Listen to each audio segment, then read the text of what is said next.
Hello hello, quatrième et dernière photo du jour sur le thème des chats qui ont vécu avec moi, et ce sera une photo du jour très triste étant donné qu'on va parler de ce petit chat qui s'appelle Grimbouille, qui est mort et qui nous a quittés il y a quelques temps maintenant, il y a 4 mois à peu près au moment du tournage, je dirais, je sais pas, qui m'a valu une séance de psy spécifique et c'était très difficile, mais bref, Gribouille c'est un petit chat qui appartenait à ma femme quand elle était petite, donc il était vieux, hein.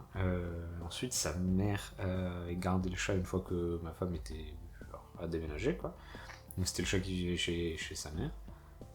Il avait 11 ans je crois quand on l'a récupéré. La mère de ma femme a eu un chien et après ça se passait mal pour... Enfin bon, ouais, voilà. En gros le chat il était plus bien...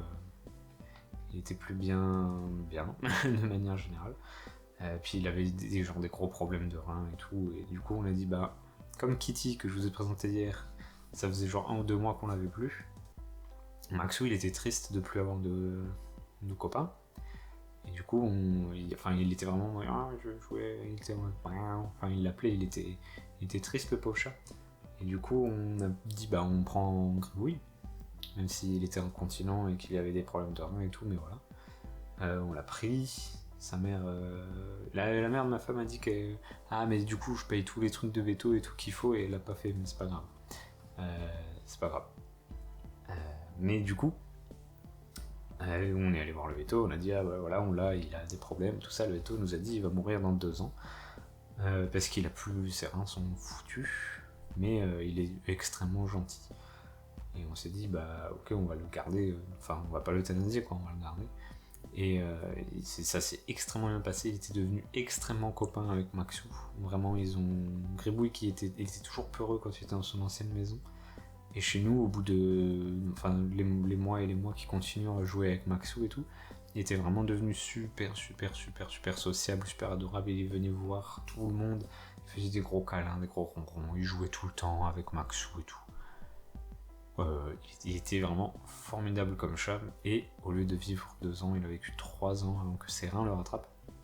Je sais toujours pas ce qui a déclenché, ou si c'est juste...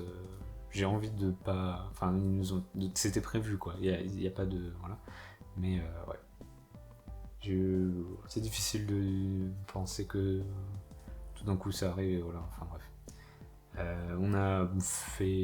On a signé tous les papiers, on a dépensé toutes les thunes, on a dû dépenser 1000 balles à peu près dans toutes les procédures optionnelles et tout ça, pour essayer de faire en sorte que peut-être ils s'en sortent. Et les vétos ils sont extrêmement cool.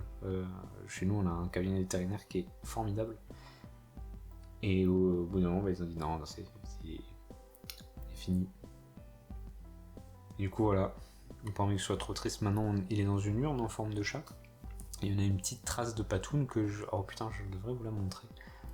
Je l'ai pas là directement, mais bref.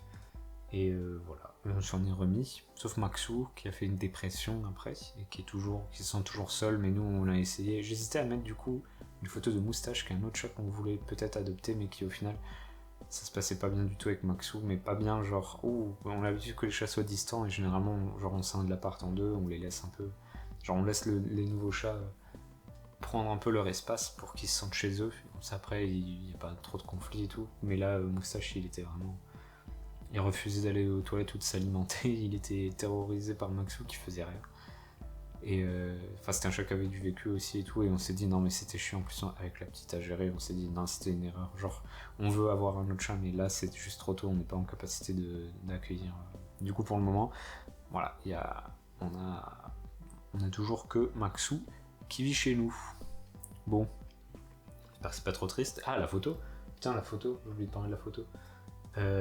Si vous trouvez qu'elle a un look assez particulier, et notamment si vous trouvez qu'elle est un peu vintage, ou que le bokeh, donc la zone hors focus, est particulièrement crémeuse, je sais pas comment dire, c'est parce que je l'ai prise en adaptant un vieil objectif, un Helios 44M, qui est un très vieil objectif qui doit avoir plus de 70 ans maintenant, peut-être 60 ans, qui est très beau, et que j'ai adapté du coup sur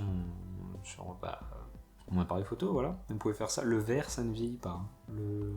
Le verre, il y a des vitraux, ils ont 1500 ans, ils tiennent toujours dans les églises aujourd'hui. Ça vieillit pas. Alors, un bon verre, ça, voilà. Il n'y a pas de contrôle, il n'y a pas d'autofocus, il n'y a pas de truc et tout. Mais à partir du moment où vous n'avez pas de fungus dedans, fungus c'est le terme anglais ou c'est le terme français, je sais pas. À partir du moment où il n'y a pas des champignons qui ont poussé dedans, que les mécanismes sont encore bons, pour 50 balles, vous avez des vieux objectifs soviétiques qui, honnêtement, sont magnifiques. Enfin, produisent une image magnifique. N'oubliez jamais, la photo, c'est ça. L'objectif, c'est ce qui produit l'image. Et le boîtier, c'est ce qui capte l'image. Très bon objectif sur boîtier de merde égale bonne photo. Très bon boîtier avec objectif naze égale mauvaise photo. Globalement. Voilà. Bon. Et... voilà. C'est la fin de cette série de vlogs sur les chats. Je les ai pas du tout tous tournés en une seule fois pour essayer de voir un petit peu comment je pouvais adapter le processus et tout ça. En tout cas, ce qui est cool, c'est que l'album, normalement, ça fait 4 vidéos sur les chats plus les 3 vidéos avant. On aura fait une semaine au moins. Plus que 51. Allez. Bisous.